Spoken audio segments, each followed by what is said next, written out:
Hey ladies, welcome to episode 107. I'm still blown away sometimes that the podcast is in the 100s, but here we are. I'm ready for it. Today's topic is body checking. Let's dive in. Welcome to the Health, Life, and More for Women podcast. My name is Jennifer D'Amato, a certified intuitive eating counselor, coach, mom of four, lover of all things pink, and I want you to live your best health and your best life.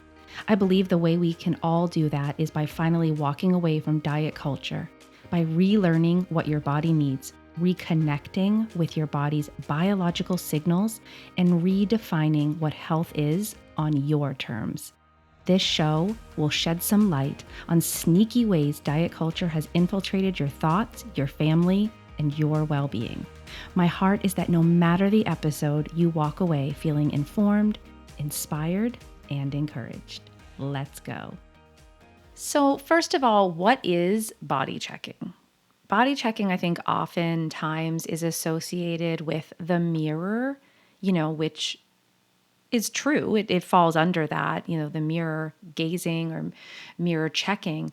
But body checking is anything that includes this repeated scrutinizing of your appearance.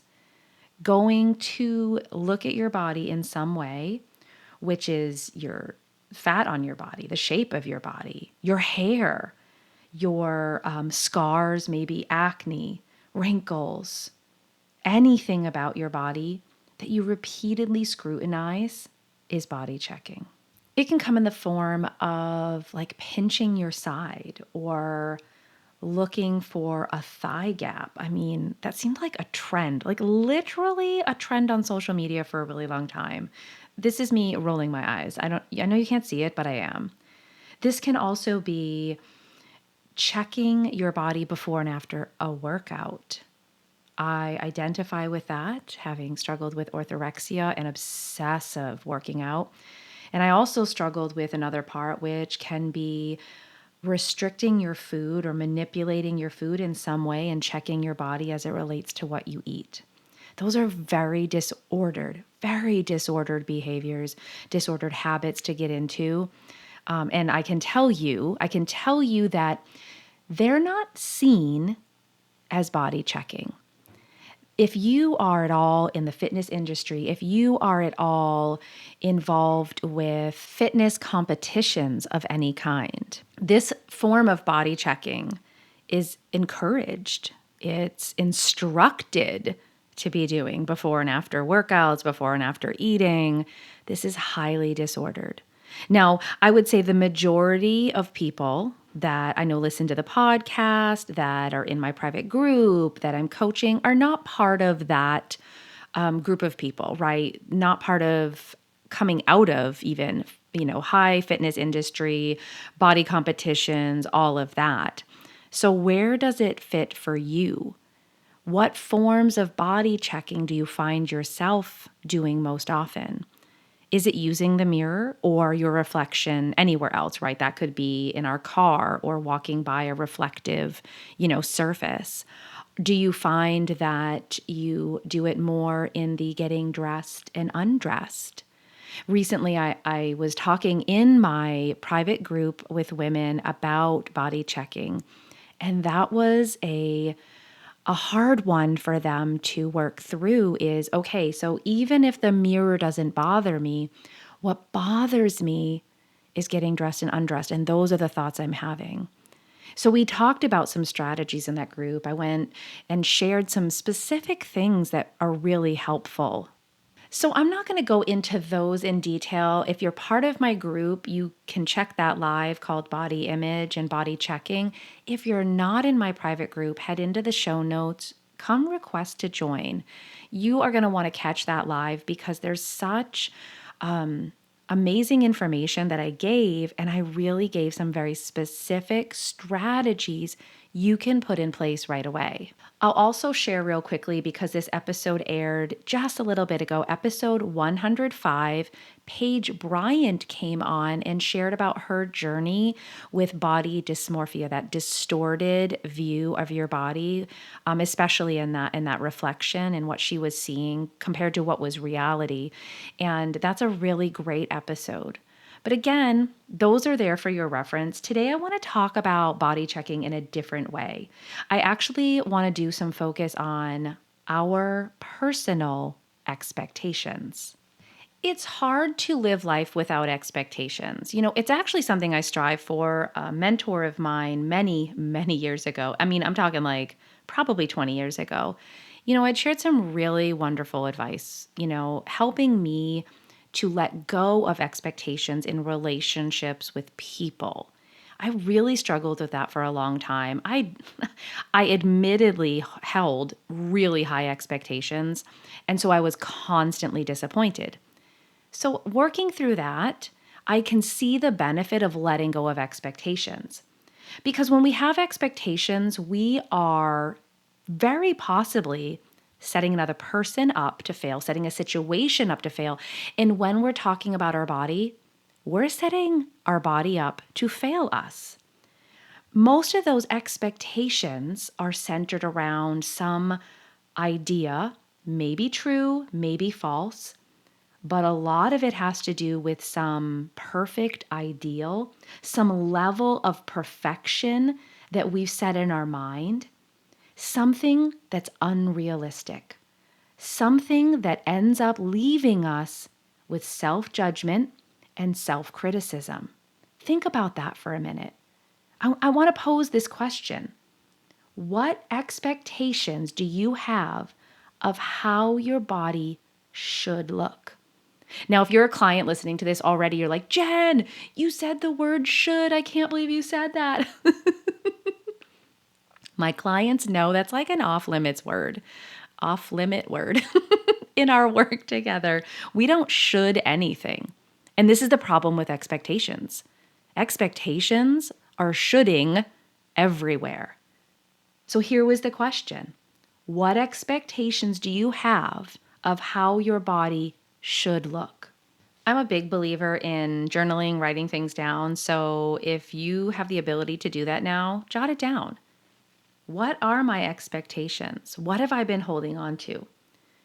Then I want you to take a moment and look at, where do those expectations come from? Are they coming from something I really do believe? Are they coming from friends, family? Are they coming from social media or celebrities, right? People we maybe adore or, think are funny or inspiring. And that's where it's coming from. Where are those expectations rooted? Now, if we're being honest, some of them are rooted in a place we really don't want to go because they're deeply rooted. There were messages told to us about our body when we were younger, when even we were in those formative years where our body was going through all sorts of crazy changes. And unfortunately, expectations were set then. So like I said, having expectations, there's something that happens on the other end of that. If we have expectations and we're let down, if we have expectations of how an event's going to go, of how a relationship is going to be, how a conversation's going to land, and it doesn't go that way, we experience something on the other end of that. Well, the same is true if we're holding expectations for how we believe our body should look. So take a moment and reflect. If I have these expectations that I've already noted, that I am aware of, when they're not met, and maybe that's daily, maybe that's, intermittently, whatever it is, but when they're not met, how do you feel? How does that make you feel? What thoughts are associated with that? What are you thinking about? And then here's where I really want you to take a look at. Because you're feeling that way when those expectations are not met, and because you have these thoughts, what things are you doing or not doing for yourself, for your body? This is where things take a turn. Our thoughts and our feelings are the things dictating the do and the do nots. But the do and the do nots, the things we're not doing, which could be underfeeding, the things that we're not doing is moving our body anymore because of how our expectation is of how it should look. We're not taking care of our body in a way that honors it and shows respect. That's where the trouble starts. This is sometimes the biggest wake-up call, that we look at, okay, I have these expectations. I'm struggling with what I feel, what I think, but when we take a look at how it's affecting our actions or inaction, that's where it's like, whoa, wait a minute. This is not what I want to be doing. This is even when I say, look at the connection. It is so intertwined. How we feel about our body and how we show up when it comes to food and movement and rest, all of that, it is so completely intertwined. You cannot separate the two. So when we talk about healing, we have to talk about healing both our relationship with food and work on improving and healing our body image. Those two need to go hand in hand. They're already intertwined. They're already completely tangled together. So we have to do the work on both. So I've already given you a starting point with these questions and identifying the expectations and seeing where they come from, seeing how that makes you feel, what you think, the do's and don'ts that's happening, those actions or inactions. But I want to offer you an opportunity to do a little bit deeper work on your body image, on building a better body image. So I've decided to host a free 5-day virtual event from November 28th to December 2nd. It is going to help you in that process of building a better body image. So over those 5 days, you're going to have a new perspective on your body. I'm also going to be giving a lot of strategies and tools to help you keep improving your relationship with yourself and your body. All you have to do to sign up to be part of this virtual event is head to healthcoachforlife.com/betterbodyimage. Now, it'll be linked in the show notes. If you follow me on social media, you are already hearing about this. You're already excited. Maybe you're already in and you've received that first email from me and you're like, let's go. I can't wait for November 28th. If you are part of my free private group, you already are probably in this as well. I'm going to be going live each day in the group. Now, if you're not in the group, of course I want you to join. I don't want you to miss out on the coaching part, on the extras from the live videos. But if you're not, and maybe you're just one of those people, you're like, I don't do Facebook. Don't stress about it. I will have everything via email. I'm even creating an archive page where you can access the videos, so don't stress. I don't want you to miss this. I wanted to make it so easy for you to start doing this work, to help you improve your body image. So like I said, you can head to healthcoachforlife.com/betterbodyimage. It's just one word, better body image. Or wherever you're listening to the podcast, head into the show notes, click the link. All you have to do, name, email, you're in. That's it. I am so excited to see what comes of this. The women in my private group, this is their highest need. This is the thing they're sharing the most about, that I want to improve my body image. And they're starting to see how these things all are intertwined, how they all go hand in hand, and how having strategies and tools are the thing that help. Because we're not striving for, I wake up every day and think my body's the most amazing thing. No, what we're striving for is acceptance, respect, and honoring our body. We're going to dive into these over the 5-day virtual event.